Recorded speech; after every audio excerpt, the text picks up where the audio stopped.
Hello, everyone, and welcome to the online edition of the San Antonio Book Festival.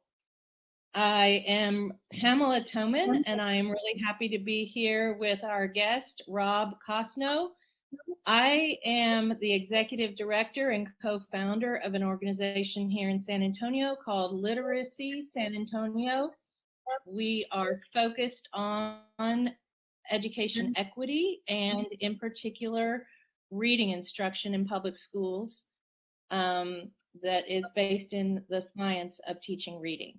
And I am thrilled to be talking with Rob Crosnoe today. He is a professor at University of Texas. He is the Associate Dean of Liberal Arts and the Rappaport Centennial Professor of Sociology.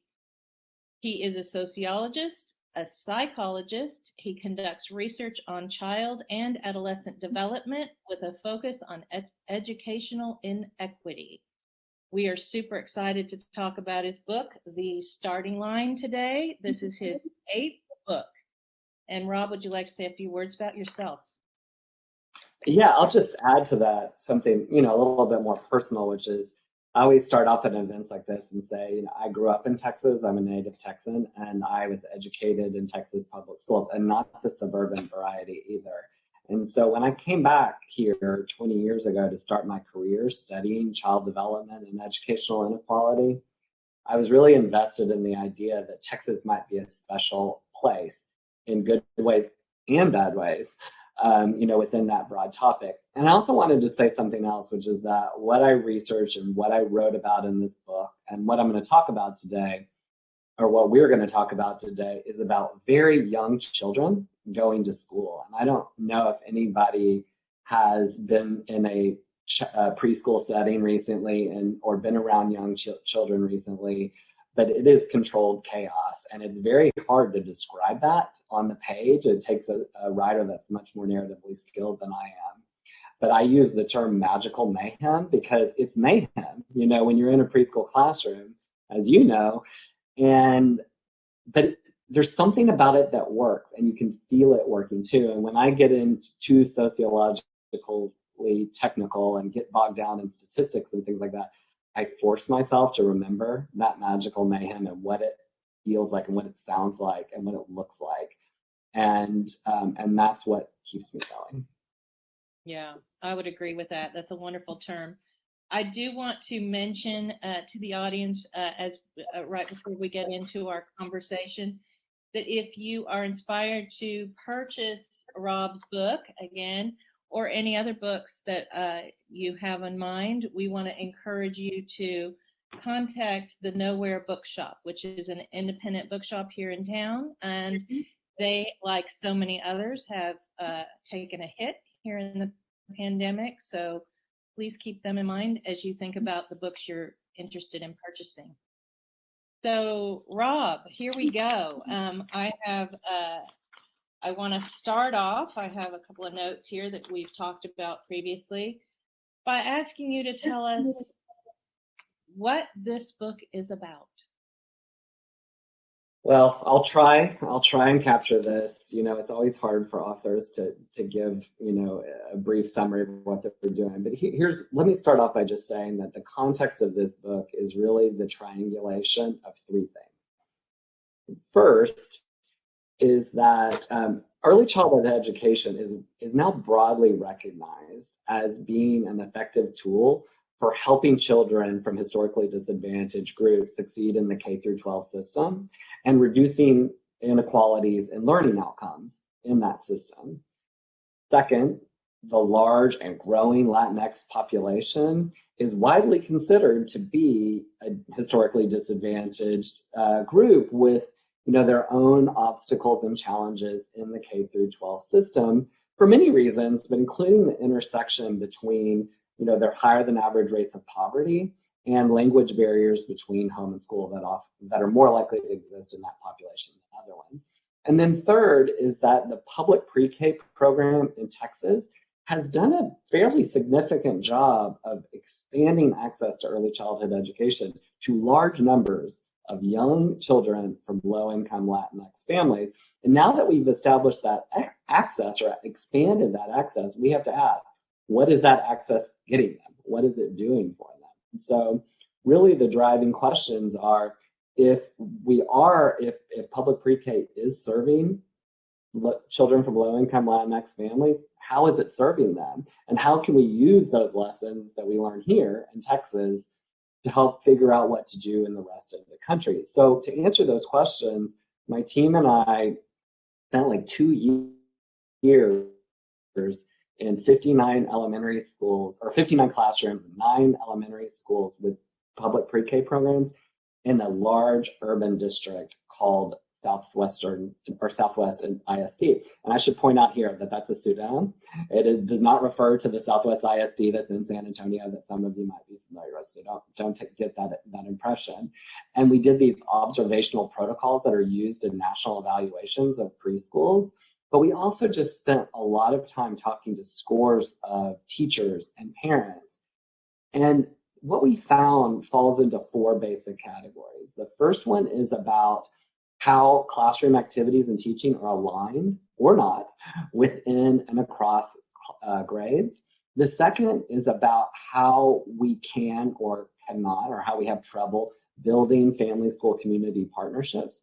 The third is about how social and emotional supports in the classroom can facilitate academic learning and cognitive development. And the fourth is about how language instruction for dual language learners can incorporate or crowd out other cognitively stimulating activities. And what we learned is really a story about advancements and setbacks, like successes and failures. And I truly believe that in that mixture, we can figure out a blueprint for moving forward here, but also elsewhere too. Wonderful. Do you want to talk about that blueprint a little bit? Yeah, I mean, my point, the way that this ends, the way that this book ends, I say, I break it down into three categories. First is what I observed, right? Like what the actual empirical data said. Mm-hmm. The second one is, what are the lessons learned? So more generally, more abstractly, what can we take away from those empirical findings? And then the third one is how to apply, right? Like how to take that knowledge and apply. And I came up with a set of recommendations for each one, but it's very humble recommendations, because what I really was trying to do with the book was to start this longer conversation where different people like me, people like you, people in classrooms, people in government come together and really start formulating that plan collectively as opposed to individually. I know you have ideas about it, I have ideas about it, and it's really, we have to figure out the meeting point of those things. Yes, and what I enjoyed so much in your book is how you called attention to several of the things you just mentioned. The English learning the English language while entering the public school, and what the sort of the impact of that on a kindergarten, first grade, second grade classroom teacher, right? So when teachers are presented with students who speak a different language, it doesn't always have to be Spanish, but in our purposes here it's Spanish. How do they manage the curriculum and the instruction while bridging the language barrier, or yeah. And another thing that struck me in your book, I just want to put it out there, and we can get to it later, is the importance of horizontal coordinating when children come into the system. And again, my prism that I look through is the importance of producing a child that can read. Right? If the public education system does nothing else, we've got to produce children that can read, in my opinion. And that is a multi-year process. And it really is what is intended to happen in kinder, first and second, maybe even pre-K. So it is a multi-year process, and that horizontal concept that you present seems so important to me. The language learning seems so important to me, and how we work with that as a reality in the classroom. And of course, I'm just going to have to put a highlighter to your point of how important understanding the student population is in the public school system as a growing segment of the population served by the public schools. So it's so relevant what you're doing. Yeah, I'm glad that you linked those two things actually, because so I should preface this by saying, I use the term Latinx population fairly broadly. That's an incredibly internally diverse, heterogeneous population. I tend to focus mostly on the experiences of the children of immigrants from Latin America, especially Mexico, right? And that brings the language to the forefront. So having said that, I want to back up and say that the reason I thought that it was important that you link those two things together is that we tend to think of, the general public, parents sending kids to school, even researchers and policymakers and teachers. We often tend to think about this dual language learning, right, or bilingual education, however we want to categorize that, is over here. And on the other side of it is the general literacy challenge that we have in this country, which is that, literacy is the foundation. I do not think I'm being hyperbolic when I say it's the foundation of our democracy, our economy. And we aren't doing such a great job on, meeting that, that need. So that's there. The dual language learning is over here, but those are connected to each other and need to be thought of as a coordinated whole. We've made significant advances. When you talk to teachers now, they truly get, and administrators truly get and buy into this idea of the whole child, right? Like that you have to educate the whole child and all of the different things about them. And that is part of also having strong connections with families and communities. And so I think that there's certainly much more recognition and even rewarding of the idea that English dual language learners are future bilingual speakers. And of course, bilingualism is incredibly cognitively important. As that is a huge boost to brain development. And thinking about this not as like we need to get them to English, right? We need to get them to be bilingual, right? And they're already a step ahead of people like me, like when I grew up in Texas schools where nobody thought about making me bilingual. So that's the good part.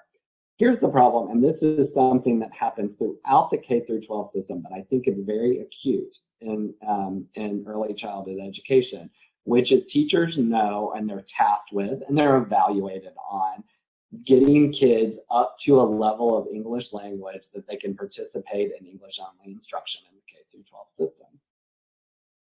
And that becomes such a dominant paradigm that it crowds out, or it has the potential to crowd out other types of things. So you have a kid that is going to the school who, already or comes from an English speaking background, like they're getting all sorts of really stimulating activities that aren't strictly just about language, right? There are other kinds of literacy activities, math, just various things. And the dual language learners are less likely to get that because there's only so much time in the day, and a lot of it gets spent to language instruction. So that's the concern, is that crowding out. And I have to tell you, I've witnessed some teachers who are really good about balancing those two things, but the norm was more in the crowding out direction. So that's definitely an issue that we need to deal with. And again, let me say, it's especially acute with 3 and 4 year olds, who are coming in, and is often their first exposure to the U.S. educational system that is, English, dominant, or, that prioritizes English language. So I share your view in how highly valued a bilingual individual is, and multi-language skills, as well as literacy. What would you suggest the system should be doing?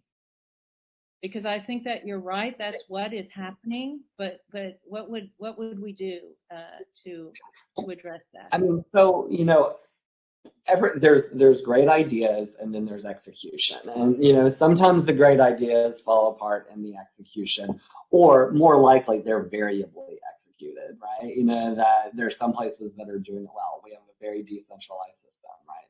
There's, you know, where you go to school, what class you end up in matters. But you know, I think we can take some lessons from dual language instruction, and by dual language I mean the idea that the normal academic activities are taught in multiple languages, or usually two languages. And so you have native, you know, English people from native English speaking homes, from other homes that are all there together, and they're on the same playing field, or a more even playing field, right? Where they're both picking up languages and then they're meeting in the middle, so that the activities tend to, in theory, be much more focused on, you know, on academic type things as opposed to the language instruction. And you know, it goes with, I think that you know, I probably won't surprise you that there are many parents who spend an awful lot of money to send their kids to that kind of program, right? Because they view it as an advantage. Whereas sometimes in the public education system, especially in poor neighborhoods, we view it as something that needs to be fixed, or a disadvantage.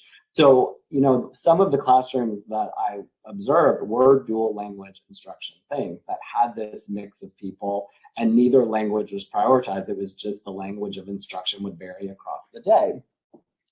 And those had their own types of problems, but they were less likely to have this crowding out problem, right? You know, if the evaluation says, it gives, you know, the national evaluation protocol I use gives different categories of quality.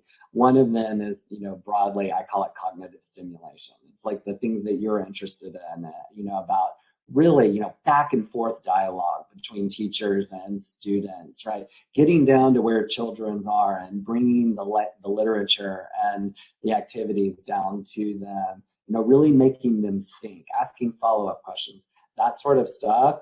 Well, the dual language instruction, the dual language classrooms tended to score better on that.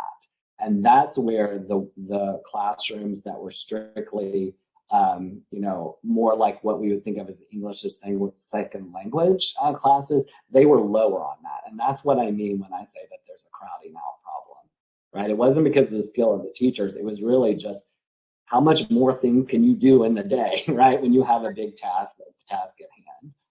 Right.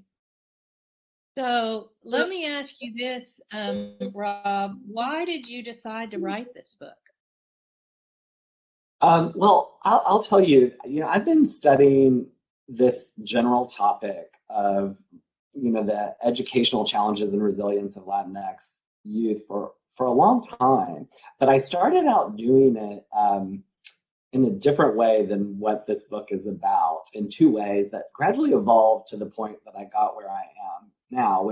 And the first one is that I started out focusing on adolescents in high school and young adults in higher education. But I kept, like, I finally realized that, like, that was so late. Like, the inequalities I was seeing were somewhat set in stone, not completely, but they, you know, they had really calcified.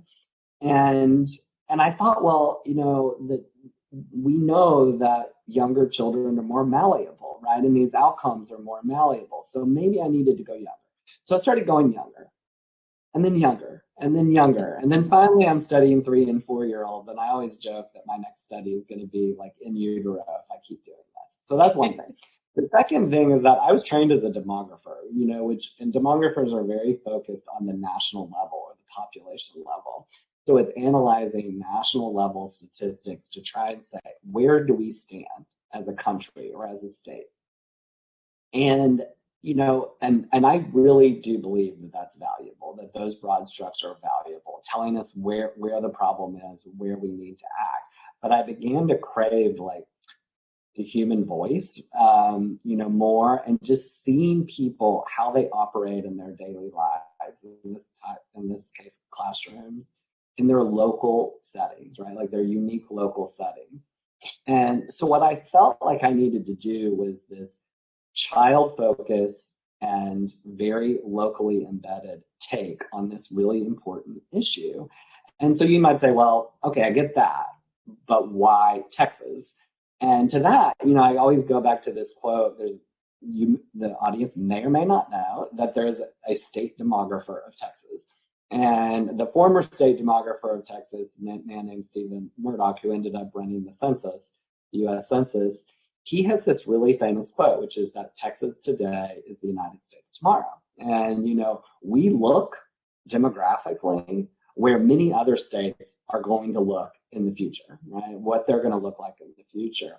And the challenges we face now and the solutions we come up with through trial and error, like making lots of mistakes along the way, are then the things that are then lessons for these other places to try, without having to go through as much trial and error.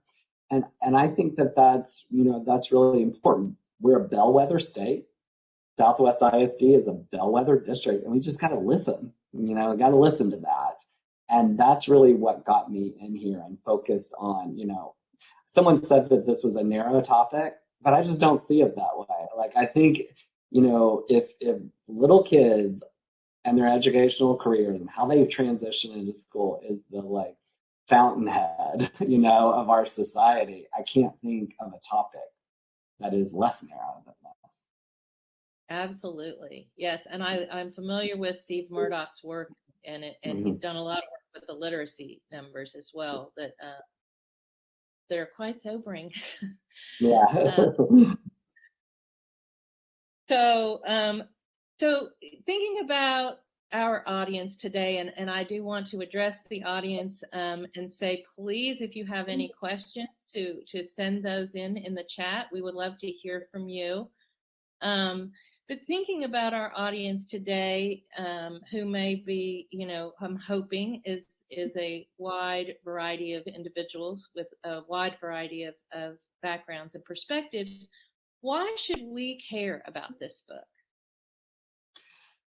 So, as a sociologist, I think of social life as really existing as concentric circles or like nested layers, so that everything is embedded in something bigger than that, which means that I could answer this question on different layers that are all informing each other. So the first layer would be that, there is, on the most intimate level, the most micro level, is a child who needs something, right? And that we care about that, for all of our faults as Americans, we do care about kids.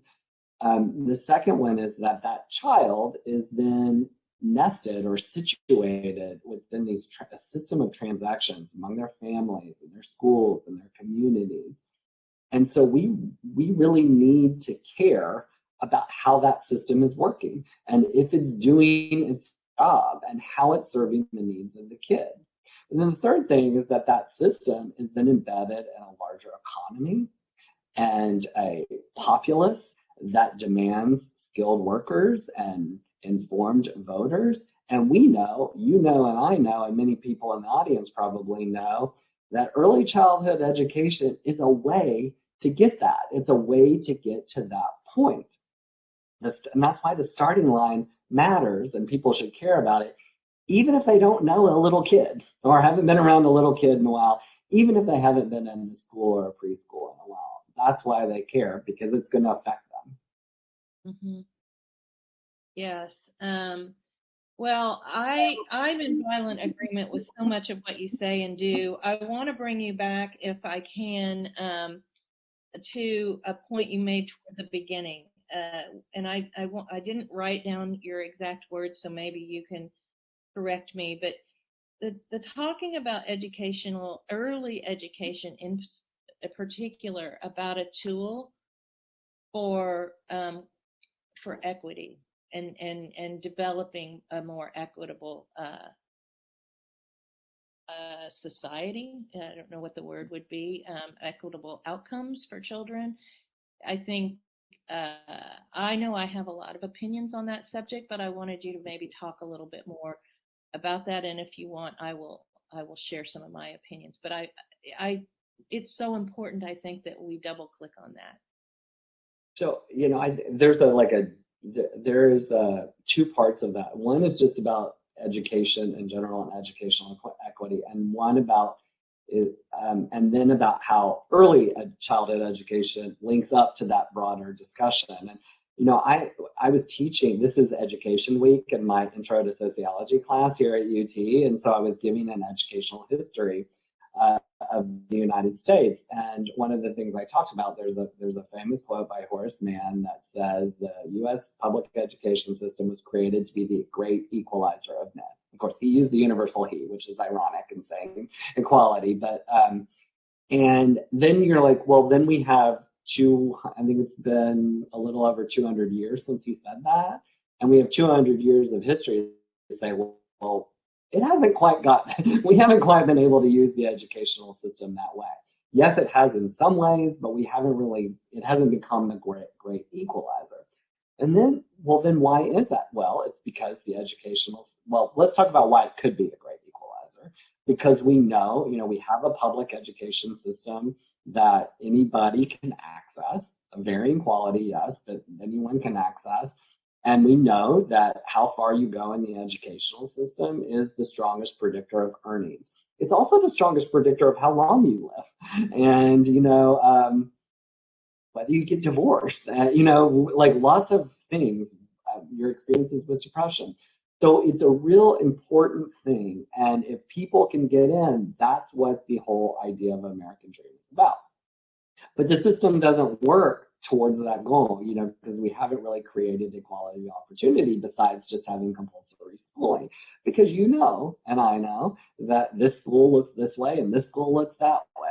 That you can even have two kids in the same school and they're effectively attending different schools, or the ways that the outside world can interfere with or boost up, what happens in the educational system. And I just saw that one of the famous parents from the college admission scandal got out of prison this week, and I'm thinking about that. There's so many things you can do to game the system or be hurt by the system. So where does early childhood education come in that? Well, more and more we're thinking, if you're going to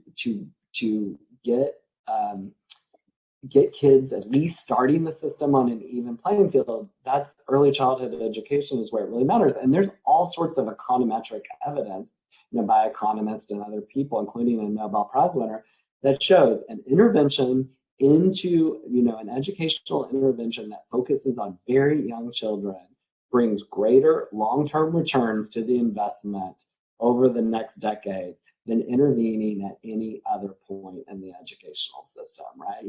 Why, given, you're focused on reading, why remediate those disparities? No, I wouldn't say why. If you're going to choose to try and get kids reading at the beginning on an even playing field and having them start school with similar literacy skills, or try and remediate those disparities later on, you're always better with the first option. And I know you know that. And the remediation doesn't even happen.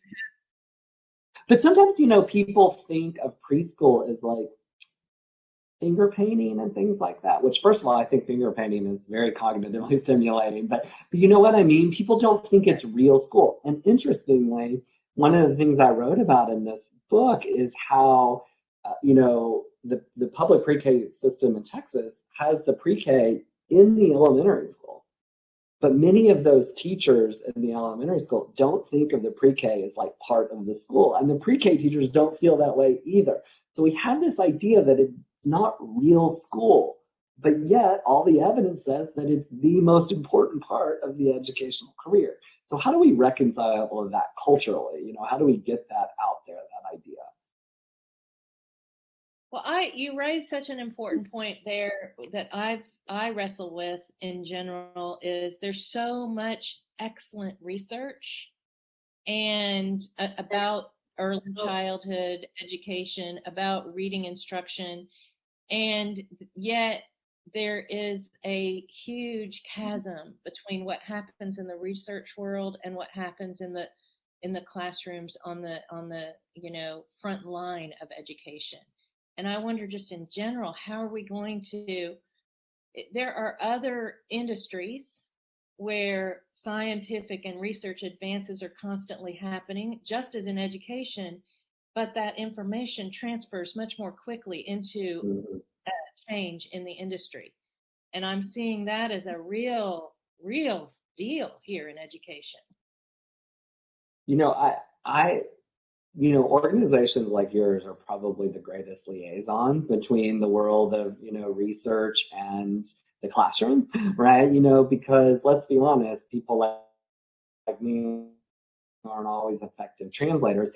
And, many people who do what I do don't start off with, they might think, okay, my connection to people on the ground, to the schools, right, to educators, is after I've done this research, not before, right? And so if it happens before, there's different terms from this where it starts off, what do you all need? What do you all want? What do you what do you want me to figure out? I have a skill set, you have a skill set, let's come together, figure that out. Then it's more of a dialogue in that part.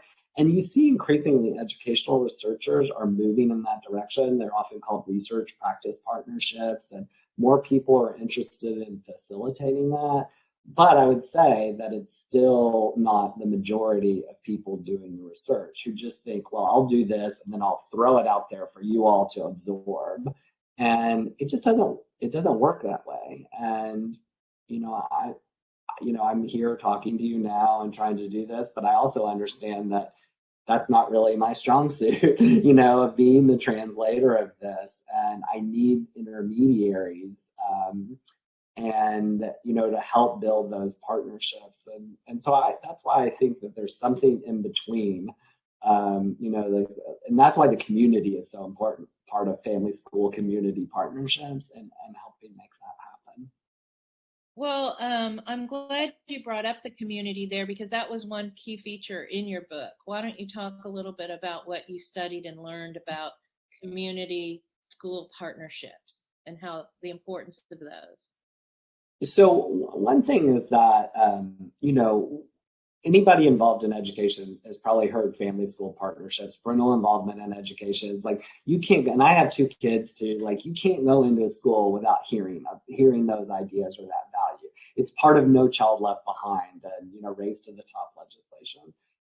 The problem with that, and it's very valuable, the problem with that is that sometimes the way family school partnerships are developed are more one-sided than the term partnership would imply, right? That, partnership is an exchange, right? Like it's a dialogue. And yes, parents and schools, especially in this situation where you have low-income parents, many of whom do not speak English or are not comfortable speaking English, who didn't go to US schools themselves, right? Like they went to schools in Mexico and other countries. They might be in some level of communication with schools, but schools tend to take a much more unidirectional approach to those parents, and it's less of a dialogue and more like a talking too, and that really doesn't get at the purpose of partnership. So that's where the community comes in, is that over time, communities around a school can develop knowledge about what works, right? And what is needed and how parents can engage with the schools and how schools should be engaging with parents. And that is, because parents come and go in any given school, every year they come and go, kids leave, kids graduate, but the community stays the same. And so just as an example of this, public pre-K in Texas, it's free. It's free for people who meet various criteria, like low income is one. English language learners or dual language learners is another. There's other examples or other whatever it's called, requirements. And so it's free, but there's lots of people who don't take up that option, right? Like they don't. So then I would always be wondering, it's okay, I'm talking to women, who are socioeconomically disadvantaged. They've never gone to a U.S. school before. Well, how are their kids in this system, right? Like, how did they? It's voluntary. Why are the kids in there and other kids are not? And it's almost always because they're in a community where there's that storehouse of knowledge. Oh, your kid's about to be 4? you need to sign them up for, the public pre-K. It's free. You don't have to do it, like, oh, for your kid, school starts in pre-K, not in kindergarten, right? That knowledge. Or when you get there, this is the person to talk to, right? And this is who you need to watch out for, right? All of that knowledge is really what empowers parents. And that's why we have to stop talking about family school partnerships and talk about family community school or family school community partnership. It's quite amazing, like that, just like, I mean, we all know just in our own lives, it's just like the amount of valuable information that flows through social networks. And so if to get things done, we have to tap into the networks, right? And that's where the community comes into play. Yeah, that's such an interesting point, and I hadn't thought about it, but I did the same thing with my own children. Other moms telling me what to do when they were entering pre-K and kindergarten. That is the source of information for a parent. I often I ask them about high schools too, because I also study high schools for a different topic. And, people will say, well, that's a good school or a bad school or, whatever. Or with preschool, they'll say, oh, I want to get them into this preschool, but not this one. And I often say,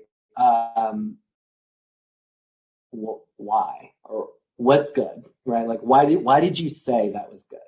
Or why did you say that was bad? And talk about a question that will flummox someone. And they have a lot, they just have a sense of it, but they can't really articulate it, other than something that probably doesn't really matter, like test scores or something like that. And if you dig down into it, it's almost always because someone they trusted told them it was good, right? That's where it comes from. I have to say, I've been studying this a long time. When my children started preschool, I went and asked people in my neighborhood like where they should go. And the people that I trusted most, that's where I sent my kid. Yeah, so that's interesting. If we were to think about parents in low-income neighborhoods and schools, how would that social network, I mean, what do you consider the state of it as you've observed it, and does it need to become stronger, and what kinds of things could be done to strengthen it, if so?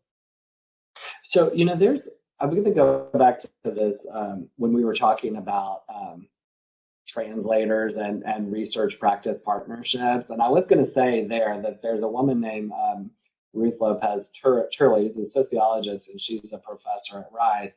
And she came down to Rice actually because I believe it was the Houston Foundation, but I can't remember right now off the top of my head which one it is.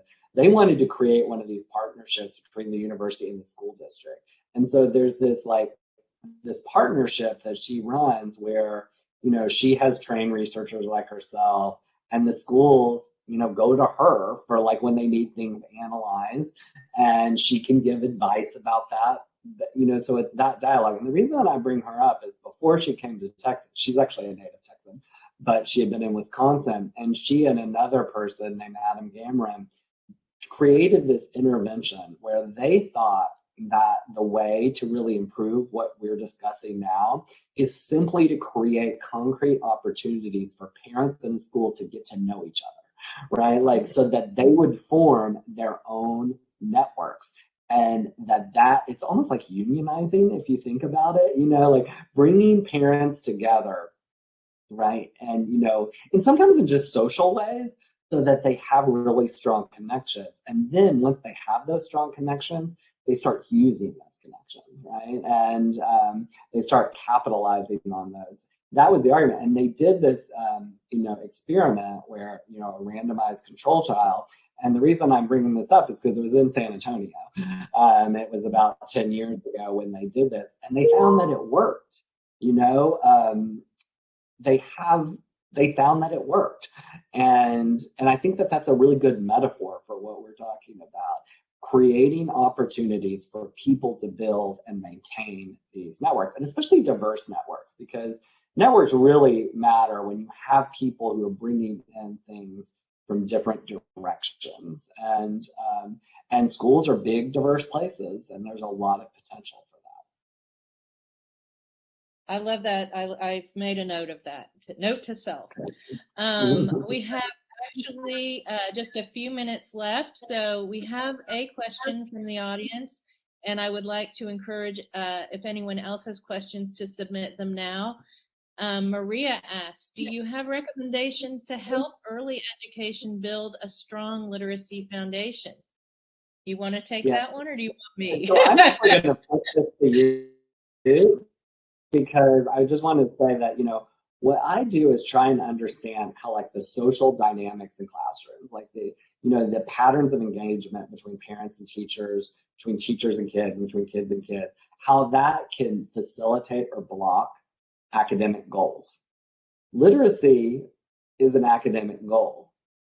And I don't actually study literacy as an academic goal.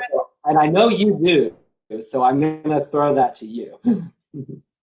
Well, I just want to say that I think in kinder, first and second grade, it is the academic goal. Yeah.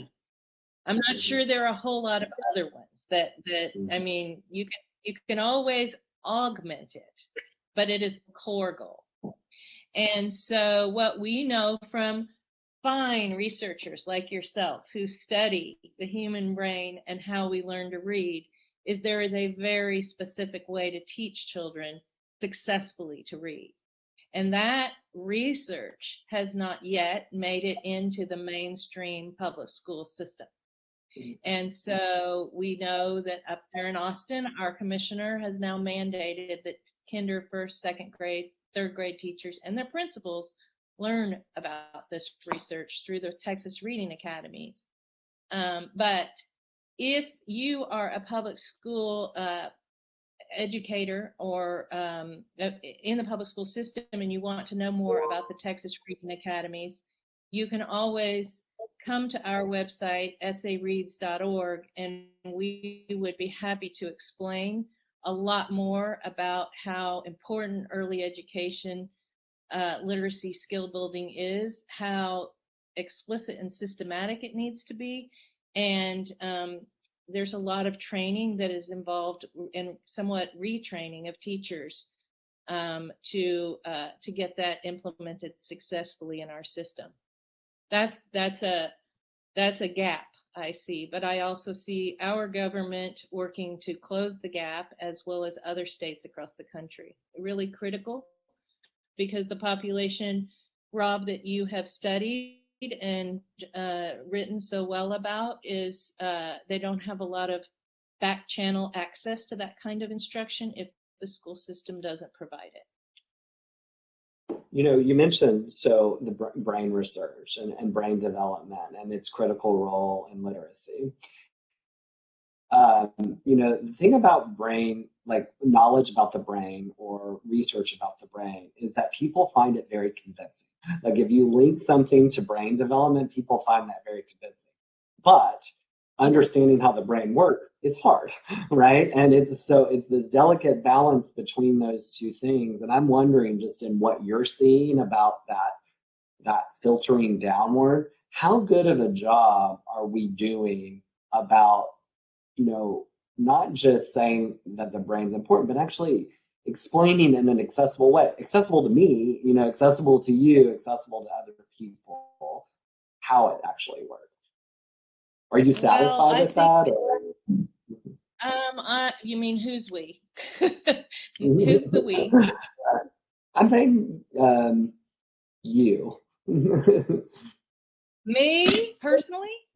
Yeah. I would say that I haven't done it yet, but we are working on it. I would say that what I have done is really studied the research, and I have worked with the schools and the teachers and the families, because typically here at the book festival, we're bringing families to the festival in person. But what I have come to understand is that the research is there, but it hasn't been packaged in a way that makes it accessible to the public.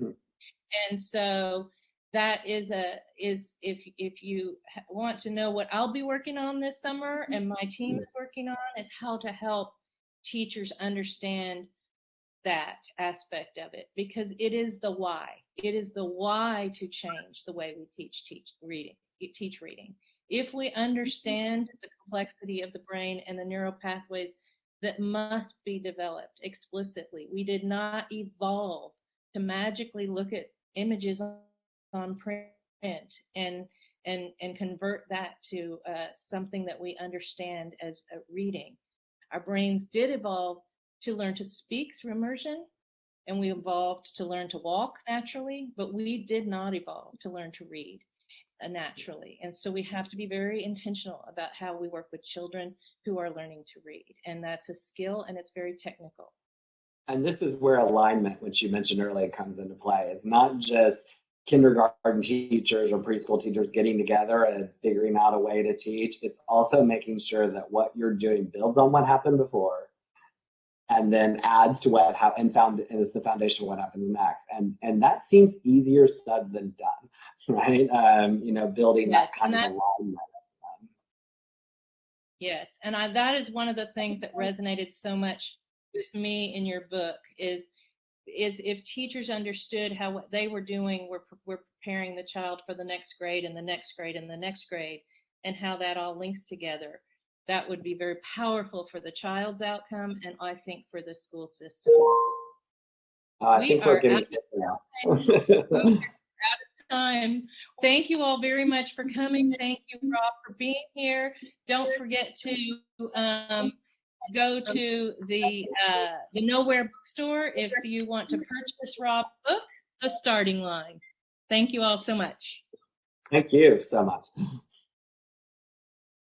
I guess that we ended, I couldn't believe it. I thought we would not. I don't know if there's, are you back, Kaylee? One more question. Chelsea asked, where will your research take you next? I don't know if we have Chelsea, I'm going in a very different direction than what I just talked about, which is I'm part of a big group of people that is doing an intervention to help kids. Well, we did it on the national level to help teenagers think differently about their own intelligence and cognitive abilities. And we show that that has a big effect on achievement in general, but especially kids from low-income backgrounds and minority kids. It helps them navigate the system better. And now but we found out that if the teachers of those students don't have the same thoughts about intellectual abilities, that it blocks those kids from deriving the benefits of changing the way that they think. So now we're doing the same intervention, but in Texas, with Texas public schools teachers, to try and get teachers to start thinking, hey, there's no such thing as a smart kid or a dumb kid, right? Like there's no such thing as being good at math and bad at math. All there is potential. And if you can do that, then, we have the kids, get kids onto that and teachers into that. And we're pretty confident that that's going to work. Well, that's my super thing. And I also study how teenagers have trouble socially in high school, which is a very different subject. Well, now that both my kids are teenagers, I completely think these are important topics to understand. Yeah. It's depressing, but yeah, it's important.